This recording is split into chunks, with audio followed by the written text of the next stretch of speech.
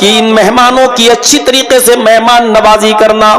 وہ شاہ غسان بہترین مکٹ و تاج پہنے ہوئے, دونوں طرف اس کے ڈائمنڈ ہیرے لگے ہوئے, قیمتی ہیرے لگے ہوئے, کبوتر کے انڈے کے مانند قیمتی ہیرے جڑے ہوئے تاج پہن کر وہ عیسائیوں کا بادشاہ, غسان کا بادشاہ جب مدینے میں اپنے 500 ساتھیوں کے ساتھ داخل ہوتا ہے تو حضرت عمر فاروق نے اس قافلے کا بہت سواگت کیا, بہت اچھی خاطر مدارات کی اور ان کی مہمان نوازی کی اور کلمہ پڑھا کر اس کو اسلام قبول کروا دیا, وہ مسلمان ہو گیا. شاہ غسان عیسائیوں کا بادشاہ وہ مسلمان ہو جاتا ہے. جو چیز میں آپ کو بتانا چاہتا ہوں وہ سنتے رہیے نوجوانوں. یہ تقریر میری آج کی اور دوسری جگہوں کی تقریروں سے بالکل الگ ہے, بالکل الگ ہٹ کر ہے. یہ واقعات میں نے آج تک کسی اور تقریر میں اپنی 20-22 سال کی زندگی میں تقریری دور میں نہیں بتائے جو آج میں نے آپ کے سامنے یہ رکھا ہے. وہ شاہ غسان جب مدینے میں داخل ہوتا ہے 500 ساتھیوں کے ساتھ اور اسلام لے آتا ہے, حضرت عمر فاروق اس کی عزت و خاطر مدارات کر رہے ہیں. انہی دنوں میں حج کا سیزن شروع ہو جاتا ہے, انہی دنوں میں حج کا سیزن شروع ہو جاتا ہے. مدینے سے لوگ مکے کی طرف حج کرنے جا رہے ہیں. حضرت عمر فاروق نے شاہ غسان سے جبلہ ابن ایہم سے کہا کہ کیوں نہ آپ کو بھی حج کا موقع مل رہا ہے, تم بھی چلو اور تم بھی حج کر لو. ہم لوگ جا رہے ہیں حج کرنے کے لیے. آئے غسان کے بادشاہ تمہیں بھی حج مبارک ہو اور میں چاہتا ہوں کہ تم بھی میرے ساتھ حج کرنے کے لیے چلو. وہ بھی تیار ہو گیا اور شاہ غسان جب تیار ہوتا ہے حج کرنے کے لیے روانہ ہوا اپنے ساتھیوں کے ساتھ, اور یہ سب لوگ جب مکے میں پہنچے تو الگ الگ ہو گئے. چلو جاؤ, اب طواف کے بعد ملیں گے, عمرے کے بعد ملیں گے, بعد میں ملاقات ہوگی. حضرت عمر بھی طواف کرنے لگے اور خانہ کعبہ پہنچنے کے بعد شاہ غسان بھی طواف کرنے لگا. ایک خوبصورت لنگی پہنے ہوئے تھا احرام کی شکل میں, اوپر ایک چادر ڈالے ہوئے تھا اور بہترین قسم کی ایک لنگی پہنے ہوئے تھا. بادشاہ تھا, چونکہ وہ پیسوں کی اس کے پاس کوئی کمی نہیں تھی. وہ طواف کرنے لگا. دوران طواف ایک نوجوان صحابی سے جو اعرابی تھا, جو دیہاتی تھا, وہ نوجوان صحابی بھی طواف کر رہا تھا. بھیڑ زیادہ ہونے کی وجہ سے اس نوجوان آدمی کا پیر شاہ غسان کی لنگی کے اوپر رکھ گیا. ایسے وہ طواف ہو رہا تھا تو ایسے وہ پیر سے لنگی دب گئی, شاہ غسان کی لنگی دب گئی. شاہ غسان جب آگے بڑھا تو اس کی لنگی کھل گئی. شاہ غسان کی لنگی کھل گئی. چادر اتنی لمبی تھی اوپر والی, جو نیچے تک تھی اس کی شرمگاہ نہیں دکھائی دی, ستر نہیں کھلا, اس کی لنگی کھل گئی. اس نے جلدی سے, نوجوان نے, اس مسلمان صحابی نے جلدی سے اس کی لنگی اٹھا کر اس کو دی کہ بھائی غلطی سے, دھوکے سے میرا پیر تمہاری چادر پر, تمہاری لنگی پر رکھ گیا.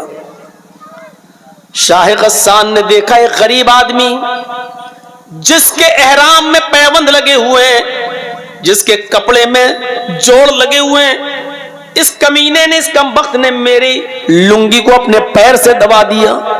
شاہ غسان پیچھے مڑا اور اس نے ایک زوردار تھپڑ اس مسلمان نوجوان کو, اس صحابی کو مار دیا. دیکھو اس لڑکے کو روکو تو لال لائٹ مار رہا ہے. یہی ماں باپ نے سکھایا ہے.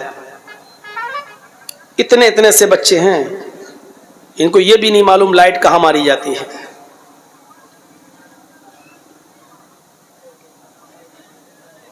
اس نے ایک زوردار تھپڑ اس نوجوان کو, اس دیہاتی مسلمان صحابی کو مارا. تھپڑ اتنی زور کا لگا کہ اس نوجوان دیہاتی صحابی کی آنکھ پھوٹ گئی, اس کی ایک آنکھ باہر آ گئی. وہ نوجوان اس وقت کچھ نہیں بولا, خاموش رہا اور اس نے اپنا طواف پورا کیا. اس کے بعد پھر وہ اپنے قبیلے میں گیا. قبیلے کی لڑائی بہت بری ہوتی ہے. جب وہ اپنے قبیلے میں پہنچا تو لوگوں نے پوچھا کہ تمہاری آنکھ کیسے پھوٹی؟ اس نے بتایا کہ ایسا ایسا معاملہ ہو گیا. اور شاہ غسان کے بادشاہ نے ایک تھپڑ مارا اور تھپڑ اتنی زور سے مارا کہ میری آنکھ پھوٹ گئی. پورے قبیلے کے لوگ آگ بگولا ہو گئے. ارے نیا نیا اسلام لایا اور اتنی ہیکڑی، ہمارے آدمی کو مارے گا. یہ تمام کے تمام لوگ حضرت عمر فاروق کے پاس مکے آ گئے. حضرت عمر فاروق کے سامنے مقدمہ دائر کر دیا کہ آپ کے شاہ غسان جو ابھی کچھ دن پہلے مدینے میں اسلام لایا ہے، اس نے دھوکے سے ہمارے نوجوان کا پیر اس کی چادر پہ پڑ گیا اور اس کی لنگی کھل گئی، لیکن اس نے پلٹ کر اتنی زور سے تھپڑ مارا کہ ہمارے ساتھی کی، اس دیہاتی نوجوان کی آنکھ پھوٹ گئی. مجھے انتقام چاہیے، بدلہ چاہیے. حضرت عمر فاروق نے شاہ غسان کو بلایا. غسان کا بادشاہ طلب کیا گیا جو مسلمان ہو چکا ہے، اور پھر یوں دونوں میں گفتگو ہوتی ہے. حضرت عمر فاروق نے فرمایا، آئے شاہ غسان، آئے جبلہ ابن ایہم، تمہارے بارے میں یہ شکایت ملی ہے، کیا یہ صحیح ہے؟ کہنے لگا وہ جبلہ، امیر المومنین، اس نوجوان دیہاتی آدمی نے میری چادر پر پیر رکھ دیا، میں آگے بڑھا، میری لنگی کھل گئی، میری چادر کھل گئی، میں نے اس کو ایک تھپڑ مار دیا ہے. حضرت عمر فاروق نے کہا، اے شاہ غسان، اس نوجوان نے یہ بتا دیا ہے کہ ہاں میرا پیر اس کی چادر پر رکھ گیا تھا، لیکن میں نے جان بوجھ کر ایسا نہیں کیا، دھوکے سے ایسا ہو گیا. ایک معمولی سی غلطی کی اتنی بڑی سزا تم نے اس کو دے دی کہ اس کی آنکھ کا ڈھیلا باہر آ گیا، اس کی آنکھ پھوٹ گئی. شاہ غسان کہنے لگا، ایک غریب آدمی کی آپ کو اتنی فکر کیوں ہو رہی ہے؟ حضرت عمر فاروق کہتے ہیں کہ اسلام لانے کے بعد امیری غریبی اسلام میں نہیں چلتی ہے.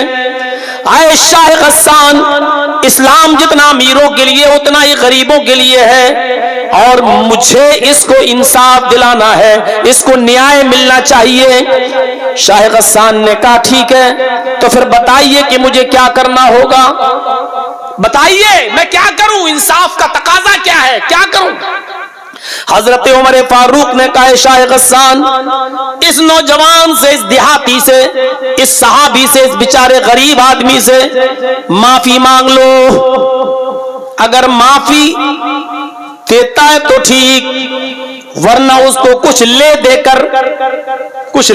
کر اس کو راضی کر لو. اگر معاف کرتا ہے تو ٹھیک، اور معاف نہیں کرتا ہے تو اس کو کچھ لے دے کر راضی کرو.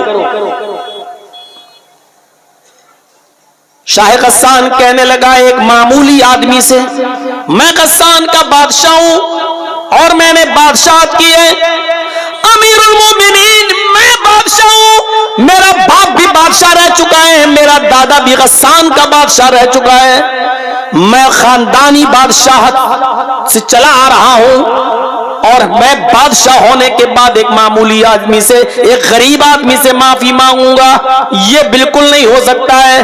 میں کسی بھی قیمت پر معافی مانگنے کے لیے تیار نہیں ہوں، میں ایک معمولی آدمی سے معافی مانگوں گا.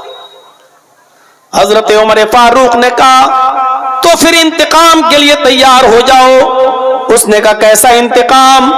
کہا، آنکھ کے بدلے آنکھ، تمہاری بھی آنکھ پھوڑی جائے گی.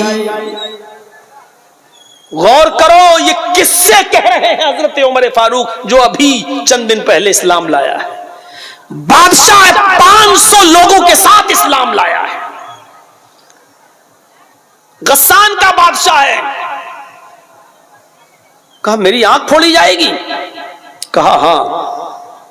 تو کہنے لگا، پھر میں ایسے اسلام کو چھوڑنے کے لیے تیار ہوں. اے امیر المومنین، جس میں